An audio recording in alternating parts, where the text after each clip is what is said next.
So here they come. Honour at stake here. Both have qualified for the Hyundai Archery World Cup final, but both will be absolutely desperate to get on the podium here in Medellin. Let's go and meet the bronze medal contenders. On target number 1, representing Netherlands, Mike Schloesser.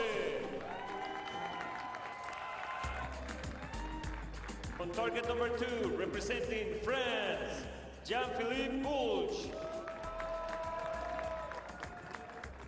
The line judge for this match is Roy Cortez. Well, this isn't the bronze medal match that perhaps many of you predicted. Mike Schloesser usually is expected to win podium matches, but he lost out to a brilliant Miguel Becerra. Jean Philippe Boulch dropped to 6 in his semi-final. So it will be Schloesser versus Boulch for bronze here in Medellin. Little versus large as well.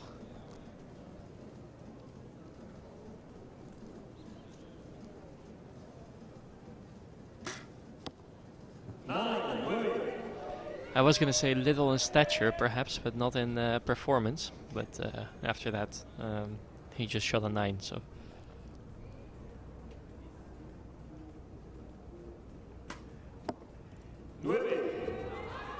Both starting with sighters of 9s. I'm wondering if that rain that came earlier has just slightly altered their approach. Yeah, obviously it does something. Also, maybe just the mental blow of losing the match. So I'm sure they need to get footed again in this match. Still that movement at the end, though, for Boulch. You're talking about like coming up against the wall with the backhand. That might be playing on his mind as well.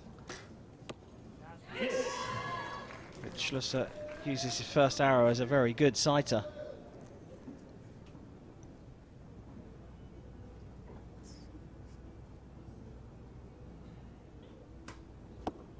Yeah, he doesn't look as solid and as planted as he was this morning in the team match when we were discussing how easy it all looked for him.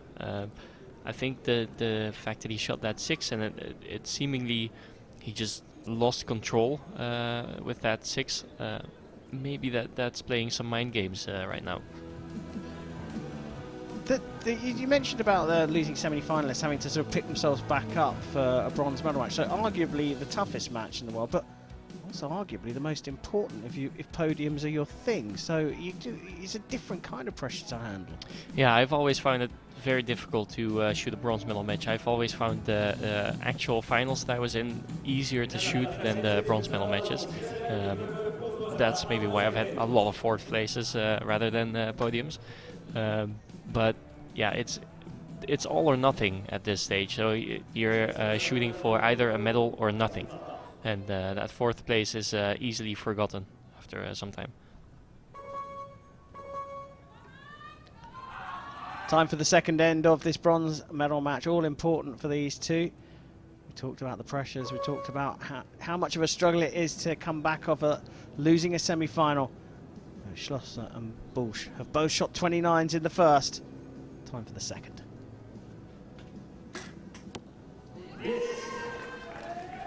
Yeah, and it seems like in contrast to the last couple of shots that Mike shot in the semifinals, he's now relaxed again, and he's just letting his shot happen rather than making his shot happen. And that's, for him, that's a better way to shoot. And I'm sure he knows that. He knows that better than I do, probably. But there's always that mental aspect of trying to make the shots happen the way you want them to happen, and also hitting the middle, because you can wait for the shot, but you also have to be clear-headed and try to hit the middle.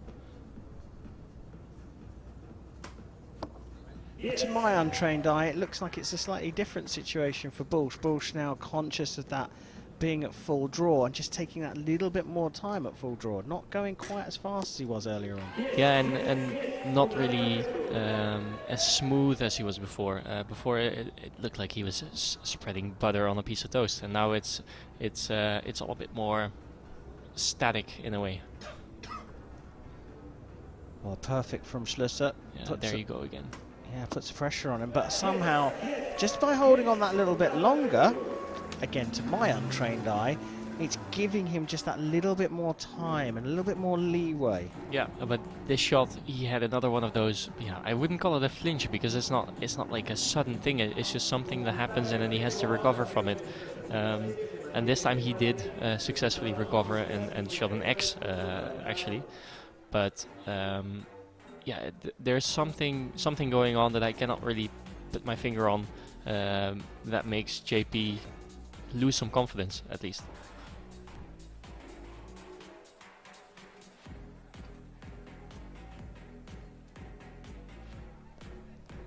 Mike is just checking his arrows here. With the groups that these compound archers are shooting, there is a high likelihood of hitting one of your arrows, hitting the nocks or the veins or just the shaft in general. And it's very important to check if your arrows are okay before shooting them, not only from the safety standpoint, but you also don't want to lose any points because of it.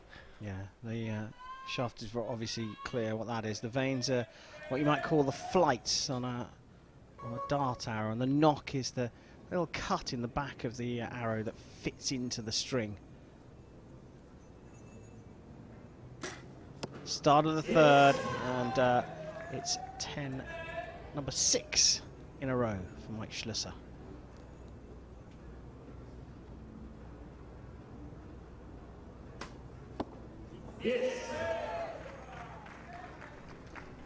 Yeah, so we're seeing 2 different shots here from JP. Half of the shots, or maybe over half of the shots, are controlled, and he's just doing his, I would say, procedure, his step-by-step shot routine. And then there are shots where it doesn't go as he plans, and then there is a little bit of a moment, so to say, where he loses control in a sense. No sense of a loss of control from Schloesser, and a very happy, smiling face. 7 10s in a row for Boulch. And he matches Schlosser's with an incredibly impressive group as well. Yeah, and but even though the last arrow was not his best shot, in my opinion, but and I think you could see it in his face as well when he walked off the line. He recognized that wasn't such a good shot. And I think the mindset that we were talking about earlier is that he would normally, if he was in a good mindset, he would walk off the line and be happy that such a bad shot still hit a 10. And I say bad shot, but it was some imperfectness, or perfect yeah. English. But now, because he isn't shooting the shots that he wants to, and his confidence has a bit of a dent in it, he'll walk off the line and be a bit down, and you know, be a bit too thoughtful about where the shot's going. So I think he needs to get back into that, you know, happy mindset again, and yeah, try to find the fun back in this match.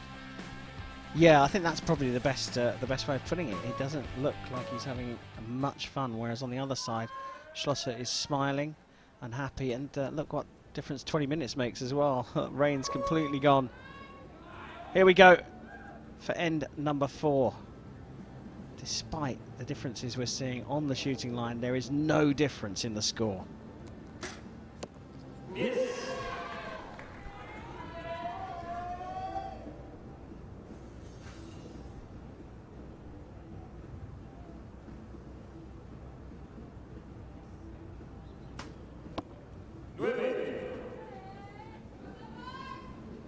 Yeah, that was more of the reaction that I was looking for. Just acceptance, a little bit of analyzing, just seeing, looking back at the shot and thinking, okay, it went into the night, but why? And then realizing, okay, I did that.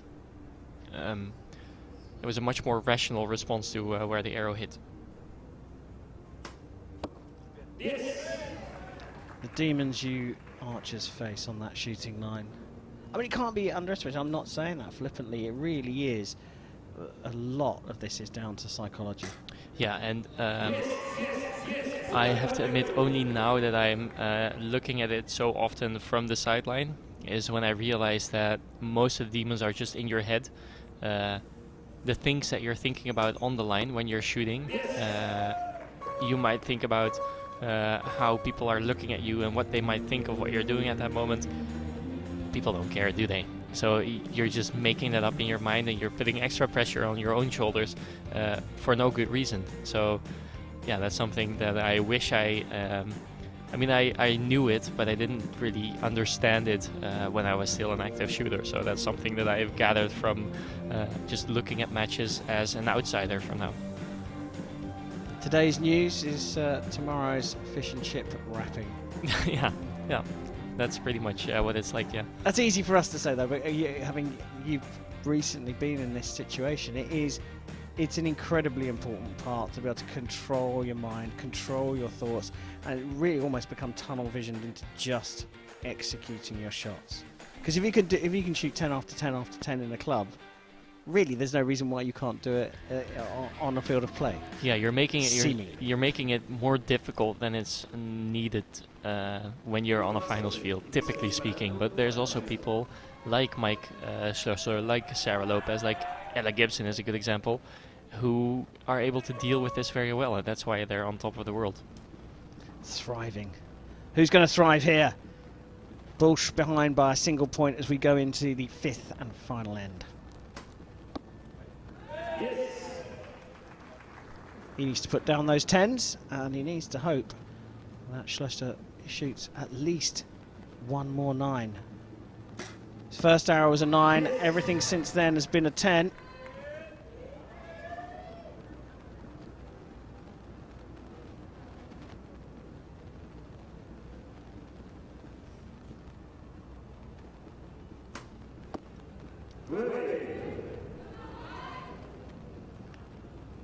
And that 9 has a feel of the match going towards Schloesser.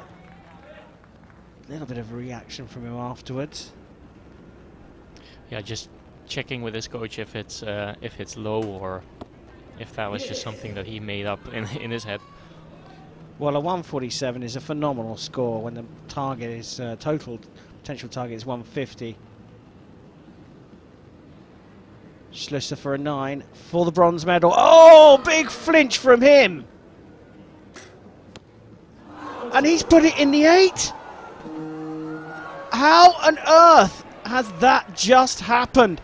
He has put this into an 8, and the bronze medal match is going to be decided by a shoot-off. And look at his face. Is that a definition of target panic?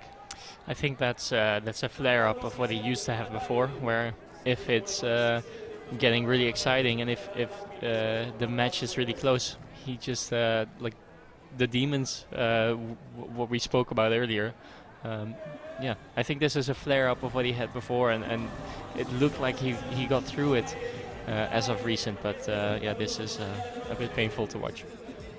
But I'm sure it's even more painful for Mike to go through right now. Just that camera on him, I was like, get that camera off him. He does not want to be shown at the moment. He look at that moment that he just loses control. I don't know how the arrow didn't get off, but look, he has a little smile to himself, but it's the moment afterwards when he's patted on his shoulder by the coach that you could just see him go absolutely inward with his thinking. Look at this face. I think he wants to be anywhere but there. JP Boulch has been offered a massive lifeline here. Yeah, to put it this way, I think he smells blood. I think he knows that he has a second life in this match. Well, I mean, incredibly exciting for the neutral, but I've got to say personally, I really feel for Mike Schloesser. You got a real window into his mind there with that shot just after the coach put his hand on his shoulder. Look at him, still reeling. He's trying to keep a straight face here, but oh my goodness me. He's got to put it out of his mind. Someone needs to go and give that fellow a big hug. Yeah, well, there's nobody who can or is allowed to do that right now, but yeah, I'm sure his wife is there, and I'm sure that she'll be there to give him some consolation. So shoot off, target faces have been clean. 1 arrow to decide who's going to get the bronze medal here in Medellin. And Mike Schloesser has to go first, and perhaps that's a good thing for him. Into the 10. Yeah. What a recovery from him. It doesn't matter what happens now. Even if he loses here, that 10 has put him back on track. Jean Philippe Boulch with an opportunity, though, for a place on the podium.